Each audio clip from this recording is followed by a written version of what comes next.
It's time, ladies and gents, about to spit about some film reels. Copping the field to seal the deal of what the films reveal. Batman, Superman, even Spider-Man compared to fair against each other, tearing apart the parts that they prepare. But these are just a few examples for the task at hand. On demand with cinematic contraband to shock the fans. To preach the theme, title, film, eat film. Tis the keen regime for cinema guillotines to rock my rhyme kiln. Welcome back, Movie Munchers! We have a good show for you today. Maybe, hopefully. I think it'll be fun. I am your host this episode, Ben Siski. With me today, we've got Trace the Toolman Patchen. I got a new name. You do? Yeah. Trying a new one? Yeah, Cool Dad Patchen. What do you think? Cool Dad Patchen. Outfits? Yeah, I mean, our viewers can't see what you're wearing, but Trace is wearing a delectable onesie with suspender straps with a slick back hairstyle. I like it. I love it. That would be great. And going against the dad, we've got Damon. Big DZ Gumbert. Damon, how are you? I'm alright. I like your shirt. You know, the viewers can't see you guys today, but Damon's got a nice little Eazy-E Oakland Raiders shirt, and Trace, well, he really does look like a dad, so. Yeah, thank you. Yeah, I think it's like I think it's like flower flower. prints or something. I don't know. I don't know. You know what does it for me is the sunscreen on your nose. That's what does it for me. I don't know why you have I've that done on it the side, before, so. but Yeah. alrighty. Well, we got a good show for you guys today. So without delay, let's kick it off. Trace won the coin flip and decided to go second in the first round, which means he will have the last rebuttal in rounds 1 and 3. So Damon, you are actually going to start us out today. Yes. You guys know the drill. I'm going to put 3 minutes on the clock for you. And Damon, why don't you just let everyone know the first topic, and I'll go from there. Go for it. The first topic is best Fast and the Furious film of the franchise. What? I thought we were doing it the other way around. No. Okay. I said we were getting that one out of the way first. Sounds Listen, good. Trace. Just 10 seconds in. I'm wasting time because it is, you son of a bitch. I'll give you an extra 4 minutes. Alright, that's fine. Thank you. So, for my film, I decided to go with the fourth film in the franchise, which is just called Fast and Furious. I believe it is superior to the first one, which is what Trace picked for multiple reasons. Mainly the fact that it revived a franchise that had been previously dead, because the second and third films had essentially killed the franchise with the leaving of Vin Diesel and Paul Walker, and this movie brought both of them back. It brought back a lot of the main characters from the first movie who had been so loved, and it revamped a franchise that has now gone on to being one of the most lucrative franchises in all of cinema, with its $1.5 million fucking sequels that have come out since. I think the story in this movie is superior to most of the other films. It is a little more grounded in reality, kind of, to an extent. Basically, Vin Diesel and what's her name, Michelle Rodriguez, are traipsing around the world trying to steal stuff and decide to go their separate ways because Vin Diesel doesn't want her to die. And then she ends up dying anyway because she's not with him. Irony. And he goes back to go to her funeral and meets up with his sister, Mia, who was from the first film. And then Paul Walker shows up as well, because secretly he had been working with Letty the whole time. And they spend the rest of the movie trying to find out why she died, or how she died, who killed her, all these things. And I feel like that is a better story than the Point Break of street racing films, which was the first movie, with the whole we're robbing stuff, and Paul Walker and Vin Diesel are in love, and all that jazz.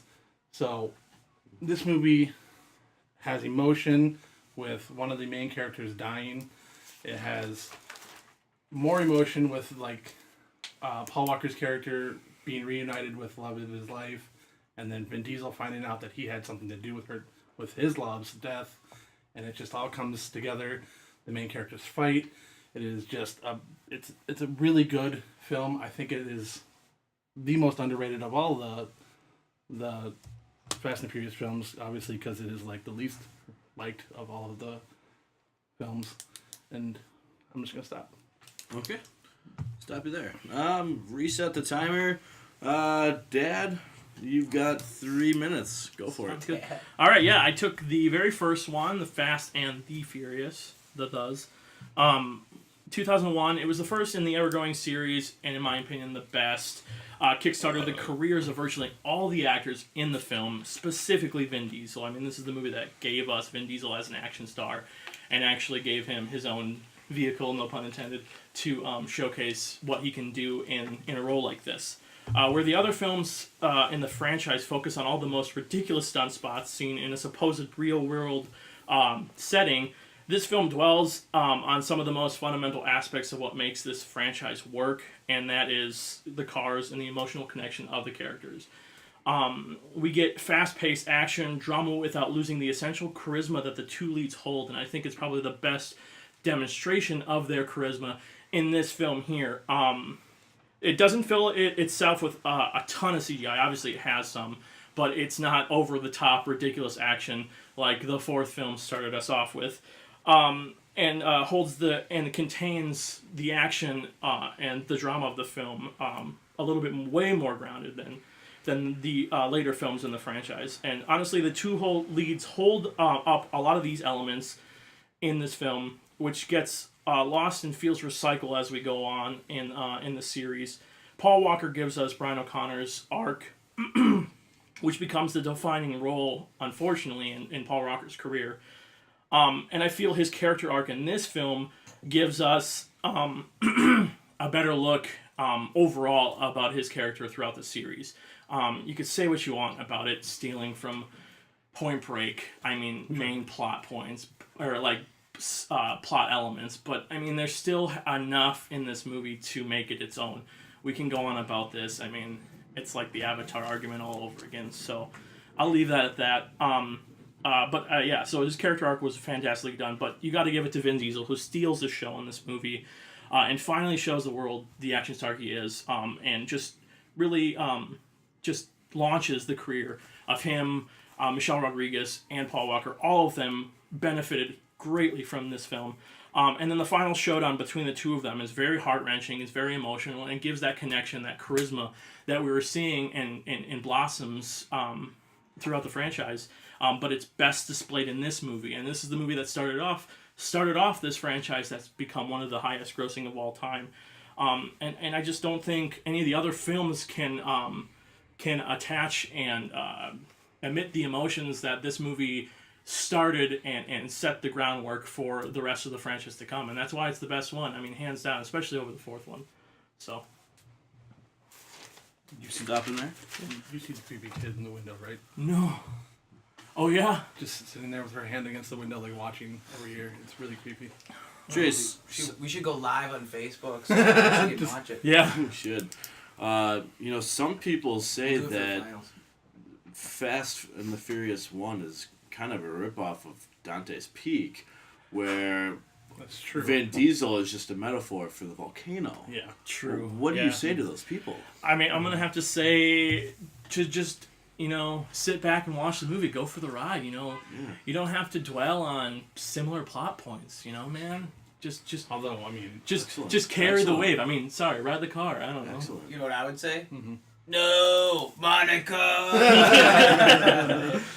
All right. Nobody else knows that quote. I tried doing that at work and no one understands what I'm talking about. It's so you disappointing. Need new employees, man. I know. We just need to get rid of everyone. Yeah, especially Trace. Yeah. Alrighty. Oh, cool, Dad. Damon, you've got 2 minutes for a rebuttal. Suck it He's to gonna red light. Do it. All right. So the reason the first one isn't the best of the series, Get him.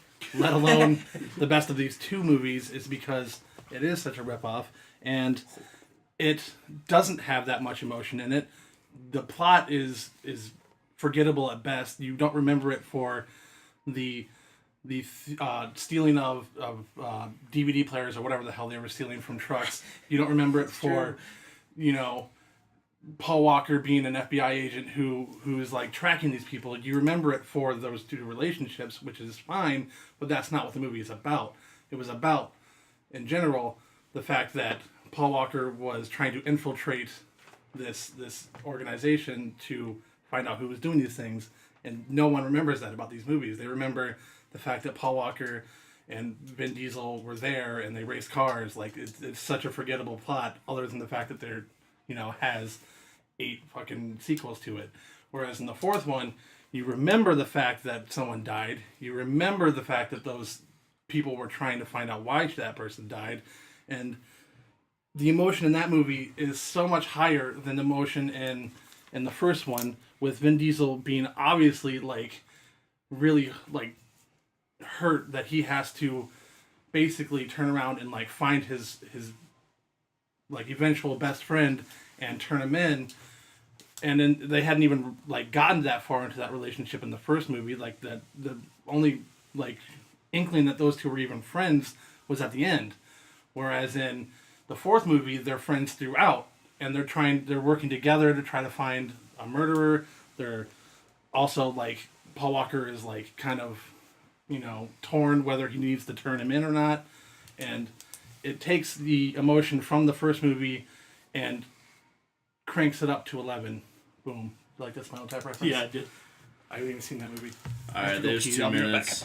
Damon, Vin Diesel said he lives a quarter mile at a time. That's true. Would you say you live like a quarter pounder at a time? Yeah, I mean, probably double quarter pounder. You have that triple like burger that. yet? That shit's good. I've had the quadruple Whopper, so That's a little excessive. it is. Alright, well, with that, let's go to Trace with a 2-minute rebuttal. All right, here we go. All right, so this film, the 2001 first film in the franchise, paved the way for these actors and their reputations. Nobody would have had Paul Walker or Vin Diesel and this chemistry that they bring. This is weird.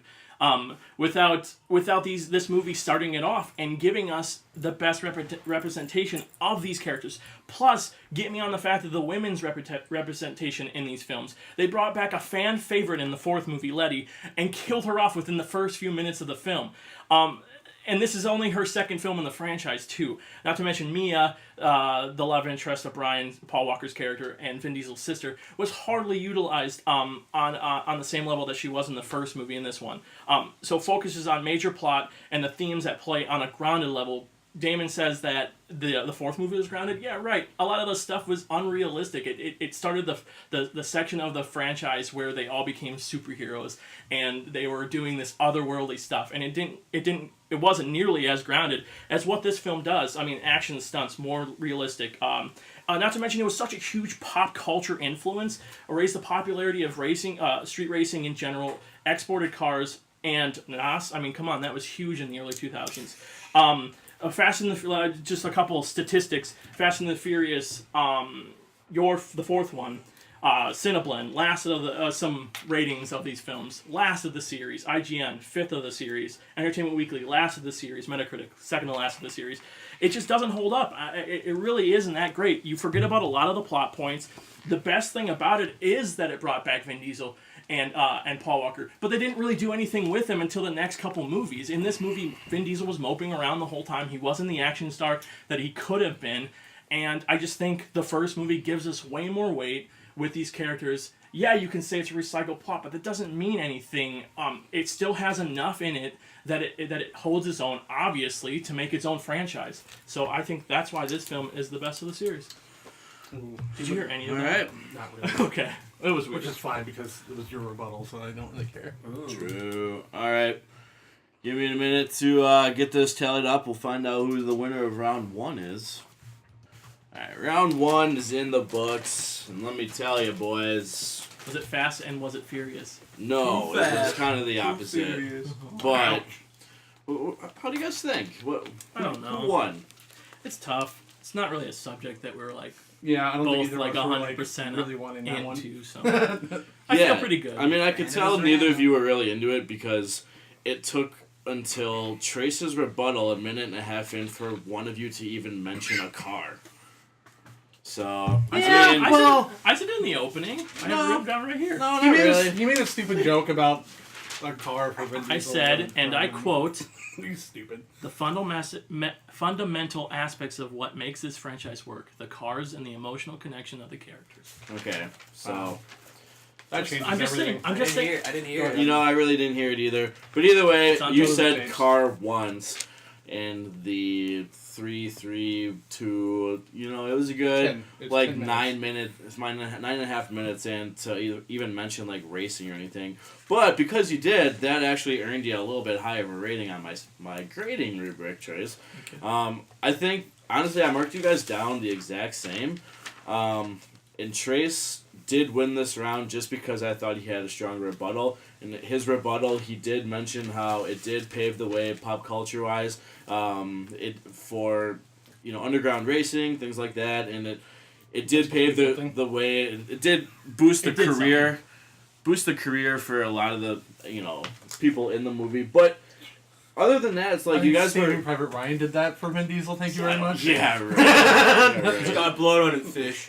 See, the thing is, like, you guys were both just arguing the plots. And Damon, I did like what you said, though. Like, you did talk a lot how the fourth one does bring a lot of emotion to the characters that we already like, where the first one, you still had it. I mean, you didn't really know if you liked the characters in the first one until, like, the end of the movie. Then you were like, yeah, all right, these guys are both pretty cool. But, like, in the fourth one, you legit just have your favorites going at it with, like, a deeper story. So I actually agreed with you on that. But I'll Trace, take it. you did mention how, I mean, the stats, not that the ratings on these movies are that great, but I mean, rating wise, they're pretty similar, but like, yeah. Mine's lower.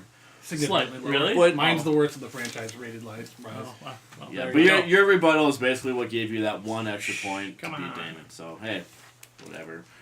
With that said, let's just go right into round two here. And Trace, you're actually going to get to go first. I am. So why don't you let everyone know the topic, and then you've got 3 minutes to debate your movie. Go Sounds for good. it. All right, so the topic is underrated sci-fi films. And my film that I picked was 1997's The Fifth Element, a film directed and written by Luc Besson.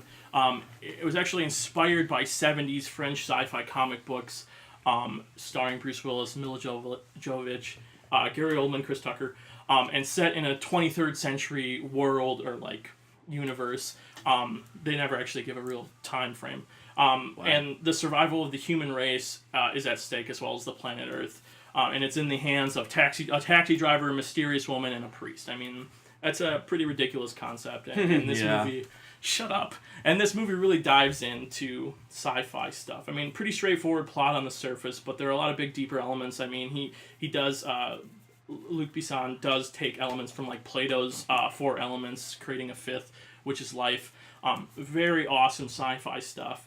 And the reason it's underrated is because upon release it received a lot of mixed reviews, was nominated for 2 Razzies right away, and generally pushed off by most general public due to the misconception of the film's trailers and the thought that it was going to be a Star Wars-esque film, which is not. I mean, it's a film that did gain some steam later on in the years, but it's not considered a sci-fi classic, which I think it should be, because you've got great performances out of really all of the actors in the film.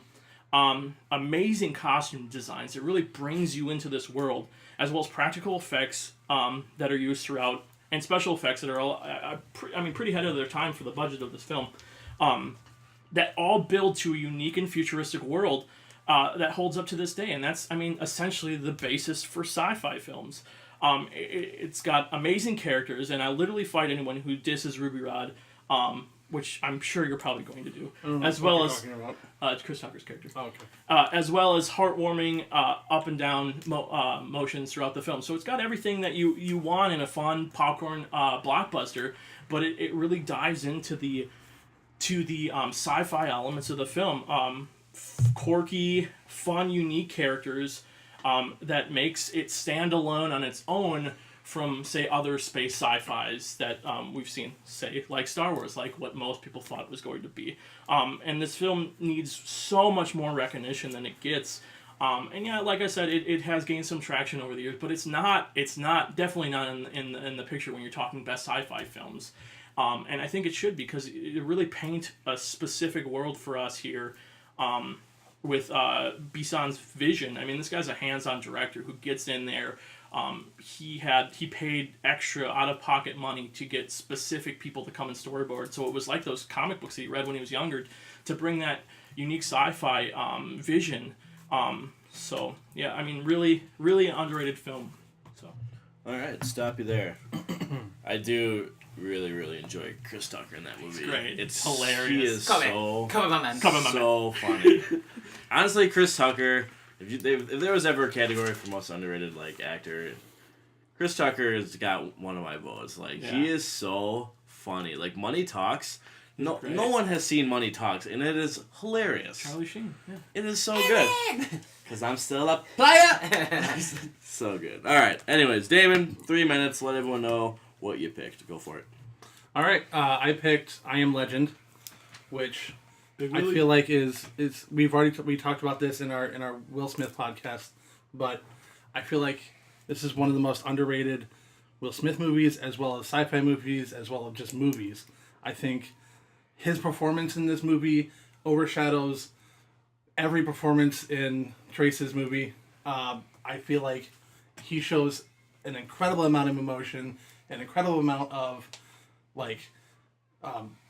distance, and how his character can go from being relatively happy to just being like down in the dumps. Shows all this kind of emotion, and I feel like the movie itself, the plot is straightforward. It doesn't try to confuse you. It focuses around a plague that changes people into these monsters, and the world ends up like basically ending for that purpose. And it focuses around Will Smith thinking he is the last real person alive, and it is so tense at some points and really just incredible. You can remember this movie for dozens of things. The endings, obviously, there's the two multiple endings that were both fit perfectly into this film. You can interchange them, and they're fantastic. There's the scene with him having to put down his dog, which is one of the most heartbreaking scenes I have ever seen. Oh, for sure. And any scene with a dog dying is just like, kill me now. There are the scenes with him interacting with the mannequins that he has set up around, where he almost seems like he's trying to stay sane, but it almost seems like he's losing his sanity at the same time. And I feel like that is it's a testament to his acting skill, where he can make you think like he might actually be going insane, like he's having conversations with mannequins, but at the same point, like he's doing it so that he doesn't go insane, so he doesn't think, or he doesn't, end up, losing his mind because he's the only person alive. And I think this movie, it really just is a visual masterpiece in shot sequences, and maybe not CG, but whatever. They were monsters. You can't really do a whole lot with that. I mean, especially in the late 2000s. Like, if the movie was made, I think the movie was made too soon, too early. I think if it was made now, it would be 1,000 times better loved. And the reason, I don't know why this movie isn't as well liked as it should be. It is an incredible story. It's an incredible acting job. It's just incredible in my opinion. Alrighty, stop you there. Trace, you get a 2-minute rebuttal. All Go right, for it. and go. All right, underrated. I Am Legend is not underrated. $585 million dollars is what it got back from its stay in theaters, which is ridiculous, actually, especially at that time, 2007, I believe. Alternate endings are garbage, I think, most of the time, because it makes me feel like the film director doesn't really have exactly what he wants to say. But the biggest thing is that you said it yourself. The whole film sits on the shoulders of Will Smith's performance, and that's really the biggest takeaway. Yeah, he's really good in this movie, but how does that make this film a sci-fi film? And that's my next point, is that it lack of sci-fi elements. Sci-fi is specifically said it's a speculative fiction, typically dealing with imaginative concepts such as futuristic science, technology, space travel, time travel, etc. That's like saying zombie films fall into sci-fi, which most people would put them in horror, which this film falls more in. If you're diving into fantasy sci-fi elements, it falls more into horror. There's jump scares, there's zombie-esque vampires. It's more horror than science fiction, absolutely. And it's not underrated. It helped rejuvenate Will Smith's like action star career, made him the highest paid actor for a couple years following. And yeah, it just really this. Oh, you want to talk about the CGI? CGI is garbage. My film came out 10 years before yours did, and my CGI holds up with half the budget your film had. It doesn't hold up as underrated or a sci-fi film. Yes, Will Smith's performance is great. The dog scene is sad, but if you're arguing sci-fi film, my film has original concepts that don't take themselves way too seriously, has a lot of fun, all while exploring all the elements that make a true sci-fi film wonderful to watch, and that is why my film is the superior underrated sci-fi. All right, strong rebuttal. Damon, go for it. All right. So the difference between your film and my film is that even though you told me the plot already, I can't fucking remember it. It is so goddamn convoluted. No one can remember a goddamn thing other than Chris fucking Tucker. That is the shining star of that movie. That is the only like real thing that came out of that movie was Chris Tucker's fucking performance and Mila Jovovich like being half naked throughout the entire thing. That is it. Nothing else in the movie is lasting, 10 years. All right? My movie actually has a fucking plot. It has great performances. It maybe doesn't have the CGI that, people wanted it to have. It's garbage. But let's be honest, who doesn't fucking need it? Like, it is a movie about the last man on Earth. Like, that is what it is based on, is a fucking book about the last man on Earth. And that's what it is. It is Will goddamn Smith acting a fucking, like, clinic. Like, he is just killing it. And sure, the movie made a ton of money, but so did Suicide Squad and Batman vs. Superman, and those were total shit. Money means nothing. What really matters is that his movie was nominated for an Academy Award, and mine wasn't. So, which movie is more underrated? The one that wasn't nominated for Academy Award, or the one that was? I think it was the one that wasn't. And not to mention that... For what? Costume design? Anyway, before I was rudely interrupted by Trace, The Fifth Element also has a higher rating in almost every aspect. IMDb and Rotten Tomatoes have it higher, so suck a dick on that one. And I think, just in general, The Fifth Element doesn't live up to what Trace has just tried to tell you it lives up to, or I Am Legend does. I think it is a better movie. I think it is still a sci-fi movie. It isn't fucking real. I mean, it's not like that is really happening right now, so, I mean, it's science fiction. All right, I'm going to stop you there. Excellent rebuttals, gentlemen. This is going to be a tough one, so give me a minute to get this situated, and we'll find out who the winner of round 2 is. I want another rebuttals. Round 2 in the books. Gentlemen. Trace definitely wanted another rebuttal, but this was one of those things where like the coin flip does matter, and it's you can tell it's got under his skin a little bit. But Trace, who do you think won? I feel like I did pretty good. I mean, Yeah. I don't think he argued enough of why it was an underrated film or why it was sci-fi. Damon? I think the viewers won. All right, because The viewers always win. That was a great argument. Well, Except for Trace's. They were fun. They were here's so the fun. thing. I don't have a winner yet. Oh fuck. Trace, you argued sci-fi better. Clearly. Damon, I wish you would have mentioned a few things why your movie was more sci-fi. Trace did kind of shoot you down a little bit. I was going to do that in my rebuttal, and then I lost track of time. But I thought busy. your rebuttal was strong. Strong enough that you did, in my opinion, win the battle of underrated. So, what do you do here? Icebox, do you know what we do here? Yeah, it's called Trivia Challenge, bitch! Shit. Get the cards. Devon, get the cards! I don't like to do this, especially in the R.I.P. second round. Because the second round, say Trace wins, then the third round could be uneventful. Oh, it's gonna no, be. we're gonna- No we're matter going for what, one. this We're third going- round. He's going for that 3-0. We're going He this gets one. this. This third round is. What do we do? Have our hands on our knees? All right, or something? boys, here's how it works. Hands on our knees. I'm going to scroll through the random movie quotes. I'll Hands on pick shoulders, one. I will read I said don't movie like this. quote. Once I finish the movie quote, first person to tap the table gets to go first. And If I they're will be wrong- judge. If they're wrong, the other person gets a chance. If you're both wrong, we go Keep ahead going. and we You farting at me? split No, it. I'm positioning my knee closer to the It's, table. it's strategic. It's strategic. Juan's at the ready. Yes. What's that? Jesus Christ.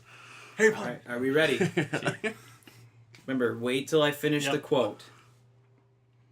I keep getting older. They stay the same age. Trace. I don't think he was done reading yet. Yeah, I had it, and then he just finished. I call bullshit. What- He wasn't done finish. Is that like a legit thing? It I is. was- He has to wait till I Because finish. he did tap in early. It But was like I That's held why it. I fucking like went back because Yeah, I knew I he say, wasn't done. I say if someone taps in before you're done finishing the question, you just read another one. Read another one. Read another one. I want to hear what happened. I want to hear what you would have said though. Oh, it's holy shit. Redux. Redux. What? No. Oh my god, I'm pulling a Scott Niemer right now. Yeah, I know. Fuck him. It's my turn. Time limit. Well, it doesn't matter. Anyways, you guys both agreed to a Yeah, redo. that's true. That's true. Well, It's what- dazed and confused. It is. God, It I is Dazed had and it. Confused. I had it, and then we were arguing, and it was gone because I'm. All right. Fuck All right, me. now, What? you You got gotta fucking make hands. sure I'm not that gonna he win doesn't it now call because in my head before. is- Josh, how you like the food here? I Oh can't my hope. lord. My head is Wait till I is finish the not in question. this. God damn it! I love the food. Fuck off. This is. All right, remember. Wait till I I know. finish the quote. I'll put my hand up. Oh my god, I hate this. This is gonna be. Keep your eyes ready. Oh, shit. There's no place like home. It's Wizard of Oz. Oh, I thought he was gonna I show. thought you were going to show Oh too. man, he I just got bought it. you a poster for that. I knew this. I couldn't believe it, man. I couldn't believe it. Random I don't scroll. agree with Handshake. it. Give me a real handshake. You would handshake Boy, me oh before this boy, match. I'm shaking. Yeah, but that over was here. that's tough. dumb. This is that Carolina Denver game all over again. I agree with it. The better team won. Hey, rules are rules. Who's all going right? for headshots in this one? With that said, with Damon being the winner, we've got an even more intense round 3 than it already was going to be. In round 3, listeners, is an interesting one. This is, of course, Film Eat Film, but today we've got a little surprise for you. Today we are bringing in another 6th element, as you'd say, and that would be television. Get me out of here. So yeah, we are actually going to dispute the better television show. So Trace is actually going to get to go second because he did win the coin flip. And Damon, you are going to get to go first. So I'm going to put 3 minutes on the clock here. Damon, let everyone know which television show you think is the best of all time. Yes, Everybody, yes. this is all-time best television show. And spoiler alert, none of them have The Simpsons for I don't know what reason. Anyways, There's too many seasons. We couldn't go through them all. shut your mouth. Damon, 3 minutes, go. All right. So I chose The West Wing, which is a television show about a fictional president and his presidency. It lasted 7 years, and I'm just going to go through the accolades that this show got real quick. 7 actors won Emmys, including Richard Schiff, Allison Janney, John Spencer, Bradley Whitford, Stockard Channing, and Alan Alda. And Alan Alda actually won for the last 2 seasons, which weren't the greatest, but they were still pretty fantastic. This movie was actually nominated for 6, I believe.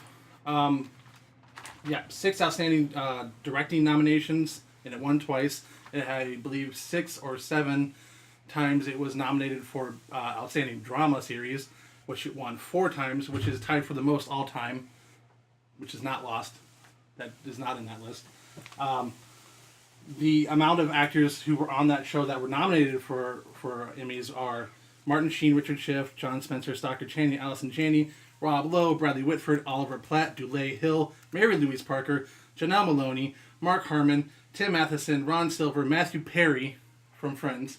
great guy. He had a guest appearance twice. He got nominated twice. And then Alan Alda. Aaron Sorkin was nominated 4 times for Outstanding Writer. He won once. And this is honestly, in my opinion, one of the greatest television shows that was ever created. The writing from Aaron Sorkin, obviously, he won an award. He was nominated 4 times. It's freaking fantastic. It revolutionized the walk and talk, where our characters would be walking down a hallway and the camera would be in front of them, and they would talk to each other while they were walking, and the camera would be backing up the entire time. Which is why it won multiple directing nomination or director awards. It also won cinematography awards. It is such a great television show, and it does have that political aspect, but it's not all political. I mean, there's a lot of politics in it. Obviously, it's a show about the President of the United States and his staff, but it also just deals with the relationships between the characters, obviously, and they're fantastic relationships. There's fighting, there's love, there's, everything in between. Just great dialogue throughout the series. Even when Aaron Sorkin leaves after season 4, the dialogue still is up there. Martin Sheen is fantastic. He's probably one of my favorite people in the world after I watched this show.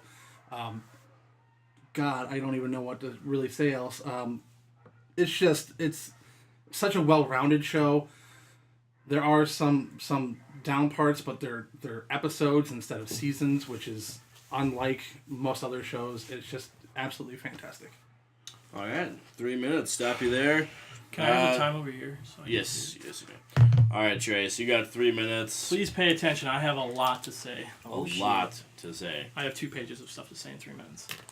All right, go for it. All right, Lost is a show created by J.J. Abrams and Damon Lindelof. It tackles so much in the 6 seasons it gave us. This show came along in 2004 and changed the landscape of television in a whole. It took leaps on the sheer insanity of a concept and executed so much in such an incredible way. Mystery, a scope that has more layers than any other television show to date. Emotion, sci-fi, horror, essentially every genre in the spectrum. And characters so perfectly crafted, each one with their own flaws and quirks to hold their own television series. We take a journey with the survivors of Oceanic Flight 815 that has never and will never be done again. Let's just glaze over a fraction of what we do in this show. Mystery, you got polar bears, smoke monsters, cursed numbers. A mystery all helps to build a unique and interesting world in the television landscape. You have philosophy, good versus evil, faith versus science, live together, die alone. You have twists and turns, people on the island, healing properties of the island, time travel, all help build the sense of adventure, a compelling story, compelling love stories, and a sense of humor and a heart. You have an insane, diverse cast, human diversity, religious, art, music. It all boils up to humanity, essentially. Storytelling and manipulation of time that has never been done properly since. I mean, you got limited perspective with flashbacks, alternate perspectives in the same time, present and past, future perspectives. You got the flashbacks, the flash forwards, time travel, and parallel universes. This is stuff that every season tackles differently. And the most important element of everything in the show is the characters and the dissections of human characters, human being characters. It makes us feel and care and attach to each one of these characters, at least 12 and 14 at times. We dive into the depths of them, all used in unique narrative ways and show their importance. Each episode has a time to shine.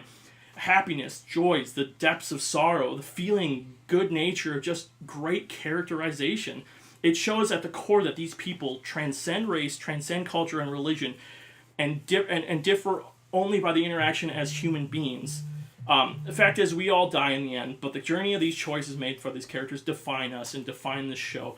I mean, the show, you argued accolades pretty much your whole argument. I mean, I have accolades up the wazoo. I have Golden Globe nominations and wins for every single season the show's been on. Primetime Emmy wins for almost every single the show's been on.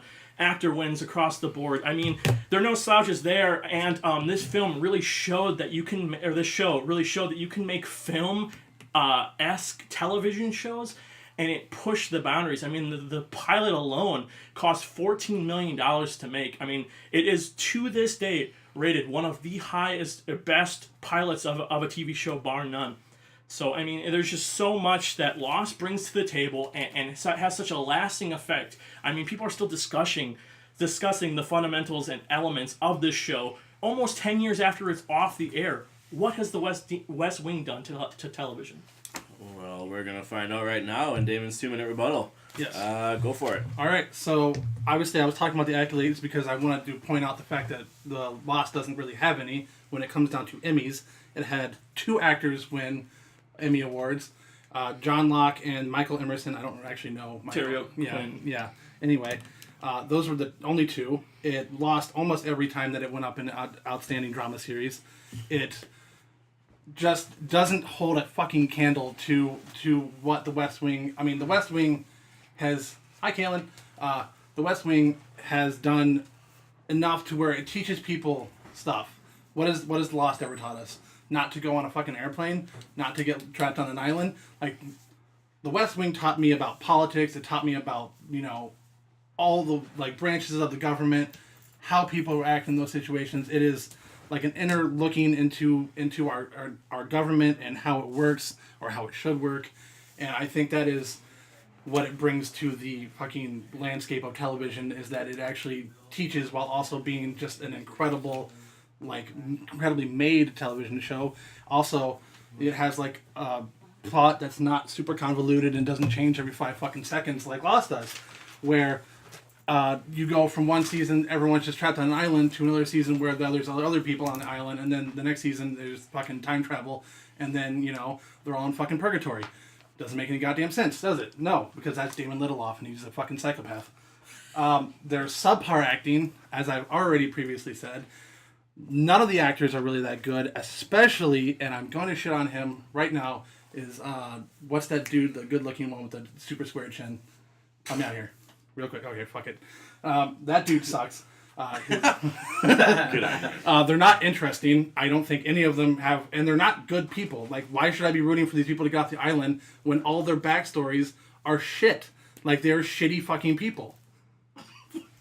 Okay. I can't talk anymore, otherwise I would. That's 2 minutes. Trace, go for it. Okay. What's his fucking name? What did the West Wing do that has as much reputation? Sure, it showed you some stuff, but as a television program, Lost did both miles and leaps stuff for network television as a whole, and broke down barriers in the mid-2000s that made TVs to the scope they are today, our TV shows to the scope they are today. They can make full-length, almost movie episodes of television now. You wouldn't have Game of Thrones, Breaking Bad, shit like that if it wasn't for shows like Lost, who paved this way. I mean, it has location and scope in a setting other than just the fucking White House. You can't hold you hold all the weight of your show on your actors' performances and Aaron Sorkin's writing, who was left the show after 4 seasons, when there's so much more elements in Lost. I mean, like I said, the pilot was $14 million. TV show held 18.6 million viewers on the go. I have the stuff up here. I won Emmys almost every single... Sure, it wasn't just for the actors, but J.J. Abrams won directing Emmys. We won music Emmys, cinematography Emmys. We won writing Emmys, too, so we have good writing, too.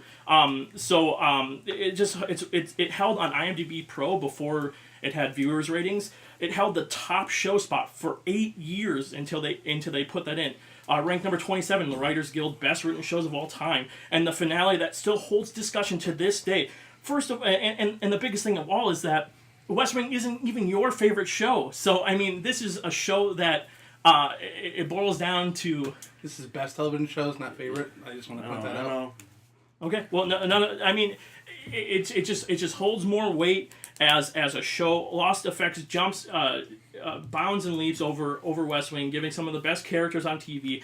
You have you even watched the show? You're saying they're all shit. All 6 seasons. You're saying they're all shit characters, but you never watched the show. It's too convoluted for you to even straightforward and watch it on a level that doesn't just pass acting capabilities.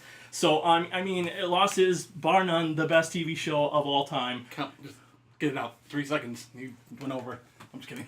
You interrupted him. Yeah, and you interrupted me a shit Do you have a ton. final thought? Lost has so much more for television than you've ever done with the West Wing's ever done for television. All right. This is going to be a tough one to judge. That was a good third round. You guys definitely showed a lot of emotion. So give me a minute to get this figured out, and Scott Icebox Steamy will decide a victor. So just a minute. All right, round 3. Viewers, I hope you paid attention to both arguments, because when this is all said and done, And by the way, we do have a winner. But before I say who, for all you viewers, I want you to comment on this video and let us know who you think won. Because Scott and I have definitely talked about who we think won, and ultimately it came down to my decision. And I just want you guys to comment to see if you agree with my decision. Maybe point out some things I may have missed once I discuss my thoughts and everything. But with that said, I'm not even going to ask you guys who you think won. The winner is Trace. Oh, fuck. And here's the thing. Here's the thing. Fuck a dick. This was Now you're wishing you were the so tiebreaker. hard.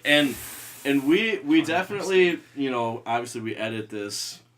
We've been It's a debating this. 15-minute deliberation. 15 minutes at least. Like, Well, I mean, here's the thing. Trace you didn't really argue Damon's ridiculous amount of awards. Like, that was such a huge argument for you, Damon. That was huge. Like, you basically just picked a show that was just hands down could in fact be maybe one of the best shows ever, if not the best. And you didn't really do anything to counter those arguments. So I feel like maybe that was a little lackluster on your prep. But at the same time, it kind of goes, it's kind of like round 2 where Damon did a better job debating underrated and you did a better job debating sci-fi. Because in this round, you did a better job at debating why your show is the best, in my opinion. Yeah. You listed the incredible amount of themes. And really, Damon, your only argument against it was that sometimes it can be pretty clustered, which is a pretty good argument. But I feel like these were 2 shows perfect for me to judge because I've never seen either of them. So as a listener to both of your arguments, I'm thinking, well, which one would I watch based on your arguments? And Tracy, you made it sound way more interesting. Damon, you had crazy good stats and facts to back up why The West Wing could be good, but you had a lot of emotion, Trace, in what you said. I like that show. You do like that show, and Scott and I were saying, it's like, if you're arguing for the best TV show of all time, you kind of have to pick your favorite. Like, because I feel like that aspect of emotion... That was the borderline that we were arguing. That's the borderline. That's what took 15 minutes. Because... Completely disagree, but that's fine. No. I was pretty much... I was the one that was pulling you into the argument, Damon. See, I wasn't trying to discredit what you said, Damon. Like, you obviously have a show that technically could be a better show. And I was telling Scott, I like that you went on to talk about how not only was the writing good, but the writing was portrayed through the awesome dialogue and the acting with everyone in that show. And then you talked about how, of course, it's a political show, but not completely political. It branches off. There's multiple themes in The West Wing, not just Lost. You talk about relationships, and it teaches the viewers on a lot of things. And then I do like, you actually had better rebuttals in the end. Like, you talked about how Lost had subpar acting, and it could be very confusing. Dude, switch in. I still don't know what... Honestly, Sawyer? Yeah, I hate him. this was so hard, like, to judge. But in the end, Trace won by a small pubic hair. But I do want you viewers to comment, and do you agree? You know, why do you agree? Why do you disagree? You know, maybe comment something that you thought I should have mentioned in my reasoning, like something big that I might have missed. But anyways, get involved, and I'm glad that I don't want we to do didn't. this anymore. At least we didn't do To the another finals. tiebreaker. It's a trip to the finals right there. Trip to the finals, and you will be taking on Blake. Trace. But no, I gotta face Blake or him. Oh, well, I'm still in this month. The look you were just giving him. Just staring at him like, Blake you already son of a paid me bitch. to choose him, so. Alright, viewers. Well, that's all we got for you today. I hope you enjoyed everything. Comment, subscribe, tell us how we're doing, all that good stuff. What are we up to now? 62. 62. Jeez. 62, everybody. Jeez. I'm in a, Stop taking I'm Spanish. in a Spanish class now. I know. So I was texting. I know a few things. So, anyways, movie munchers, until next time, this was Film Eat Film. Blah. Deuces.